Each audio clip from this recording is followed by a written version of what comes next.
Assalamualaikum warahmatullahi wabarakatuh. Selamat berjumpa kembali teman-teman semuanya bersama saya Syamsul Umar, praktisi pertanian di channel Maraja Organik. Teman-teman semua, pada beberapa hari yang lalu channel Sisi Lain Tumbuhan atau sering kita sebut dengan channel Omong Kosong itu memaparkan bagaimana air hujan bisa menjadi penetral tanah.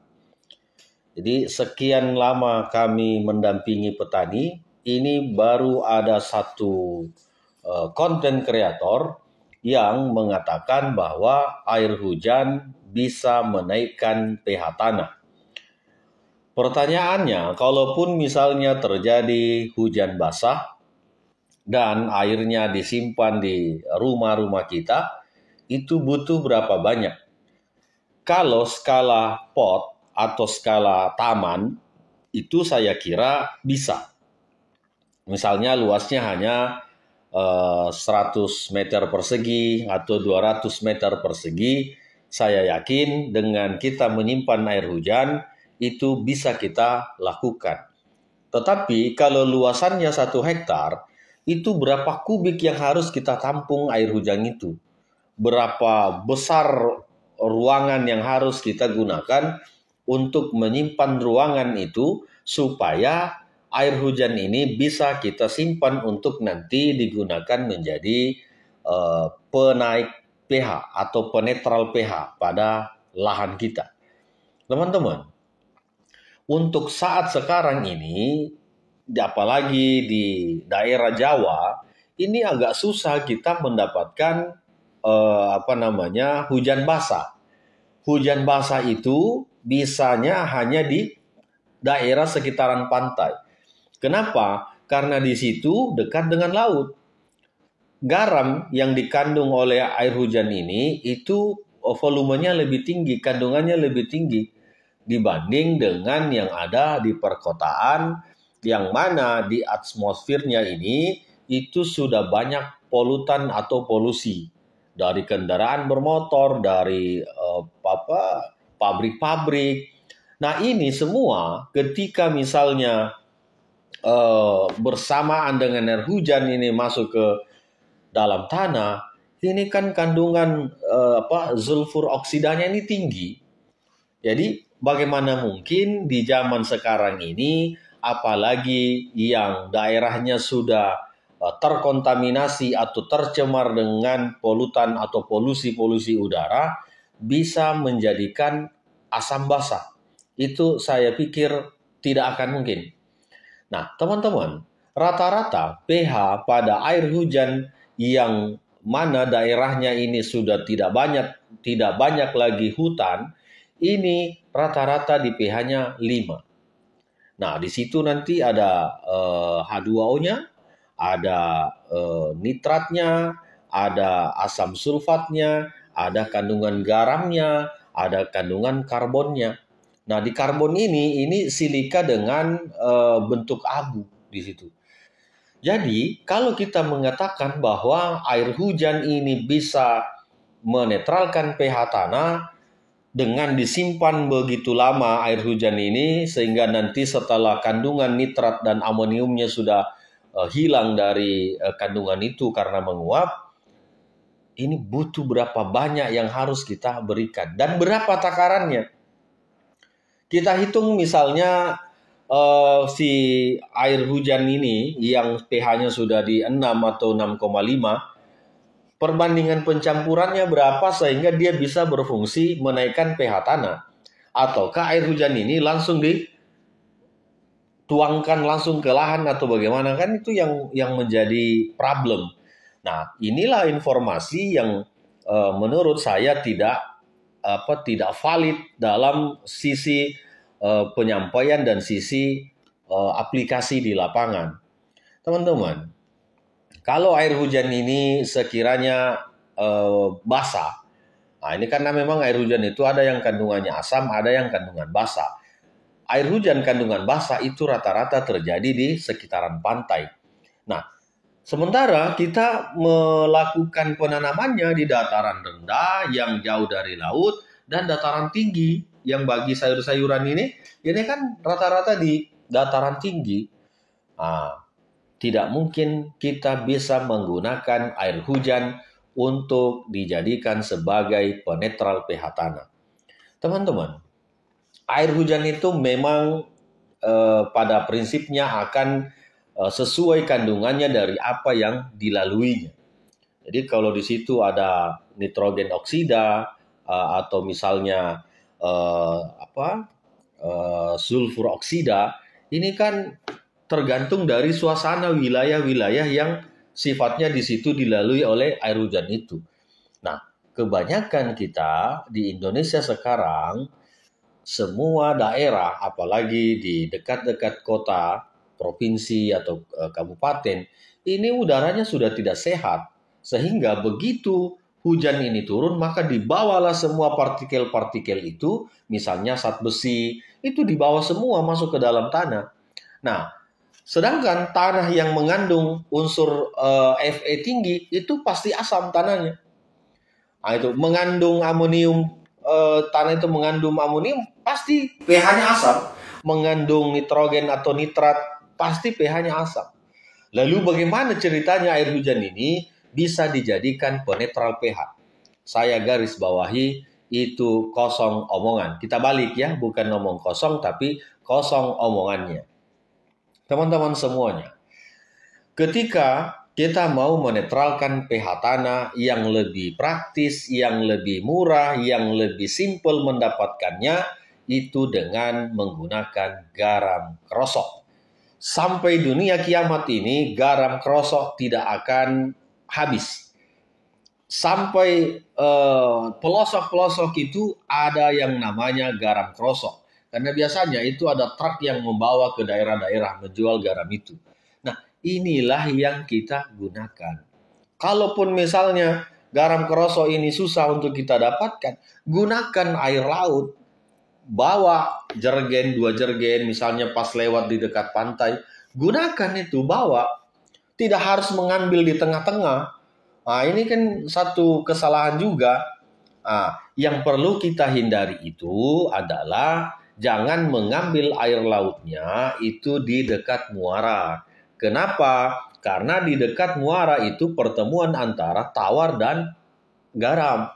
Sehingga nutrisi-nutrisi yang ada di situ itu kita khawatirkan ada kontaminan yang dibawa oleh air laut ini. Jadi sebaiknya mengambil air lautnya itu ya di agak jauh dari muara itu, seperti itu. Tidak perlu harus ke tengah. Apa bedanya yang di tengah dengan yang di pinggir? Sama aja. Uang yang dari tengah itu yang sampai ke pinggir. Nah itu kan, jadi tidak usah harus ke tengah mengambilnya. Harus di kedalaman sekian, nggak usah. Apa bedanya yang di pinggir dengan yang di tengah? Kalau di daerah terpinggir ini tercemar, itu baru bisa agak ke tengah. Nah, tapi kalau misalnya tidak ada cemaran di situ, jauh dari muara, ya silakan di pinggir aja, nggak apa-apa, seperti itu. Teman-teman semuanya, garam krosok ini sangat banyak manfaatnya. Silahkanlah teman-teman semua melakukan pemberian garam krosok pada semua jenis tanamannya dengan dosis yang berbeda-beda. Untuk mengetahui dosis pas pada tanaman Anda, sebaiknya coba dari dosis yang paling kecil. Jadi jangan langsung dosis yang paling gede, paling besar. Coba dari dosis yang paling kecil. Nanti ketika dosis itu dianggap sudah aman, nanti naikkan sedikit lagi, naikkan lagi, seperti itu. Ini tujuannya supaya kita mengenali apa yang diinginkan oleh tanaman kita. Padi iya, jagung iya, cabai iya, tomat, semua jenis tanaman itu membutuhkan yang namanya garam krosok. Yang Anda tahu bahwa kandungan garam krosok itu hanya natrium dan klor. Kandungan tertinggi iya. Tapi mineral-mineral yang lain juga banyak. Karena seyogyanya garam ini, kalau misalnya natriumnya ini, itu bisa mensubstitusi atau mengganti apa kebutuhan kalium pada tanaman itu. Jadi natrium ini bisa menggantikan posisi kalium. Tetapi bukan berarti bahwa kita tidak butuh kalium lagi. Tidak. Aduh. Kita bisa mensubstitusinya. Tanaman ini bisa menyerap natrium untuk menggantikan posisi kalium. Tapi apakah tanaman ini tidak butuh kalium lagi? Tetap butuh, gitu kan? Nah, tapi dengan pemberian garam ini, minimal tanaman kita tidak kekurangan mineral-mineral seperti itu. Selain untuk menaikkan pH tanah kita. Karena kalau pH tanah Bapak Ibu ini sakit atau asam, jangan harap apa yang Anda tanam itu bisa tumbuh subur. Nah, kecuali kalau menanamnya misalnya kangkung, menanamnya sawi, menanamnya sayur-sayuran yang tidak ada buahnya. Itu mereka memang identik dengan kesukaannya di pH 5. Nah, misalnya tanaman teh. Teh itu di pegunungan, dia lebih suka di pH 5, 5,5. Nah, karena apa? Karena dia tidak memiliki buah. Tapi bagaimana dengan kopi? Kopi idealnya di 6 sampai dengan pH 7. Seperti itu. Jadi teman-teman, jangan pernah mau mendengarkan sesuatu yang tidak logik. Air hujan tidak bisa menaikkan pH tanah.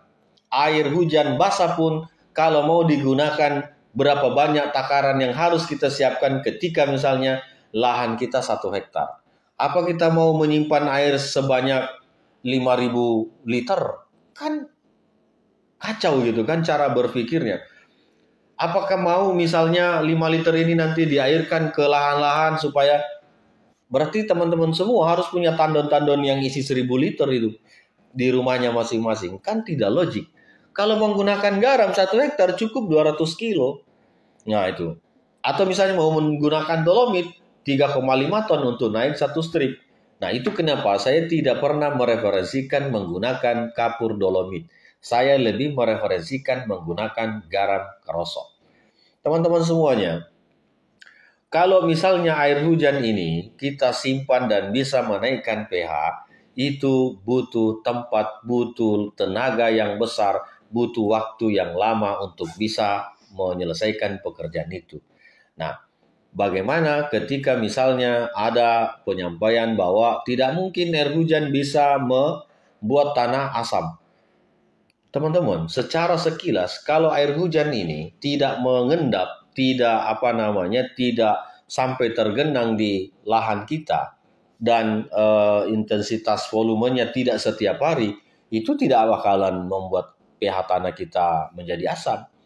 Tapi kalau dia berterusan setiap hari, seminggu, 2 minggu, bahkan terendam, itu pasti 1000% akan membuat tanah kita menjadi asam.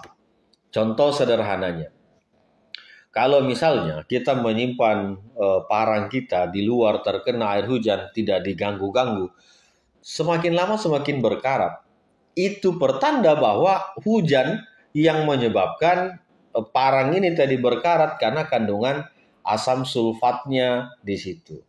Nah, itu yang perlu kita perhatikan teman-teman. Jadi begitu ada orang yang menyampaikan penyampaian, telaah, pikir baik-baik, lakukan percobaannya. Kalau misalnya tidak masuk akal, katakan di situ kosong omongannya. Supaya apa? Supaya tidak banyak orang yang terpedaya dengan penyampaian itu. Karena ketika kita menyampaikan ini harus logik, harus bisa dipahami dan bisa dipraktekkan. Kalau harus menyimpan air hujan 5 kubik misalnya untuk 1 hektar, terus nanti petaninya apa ya? Kalau kita mau bilang tidak masuk akal gitu.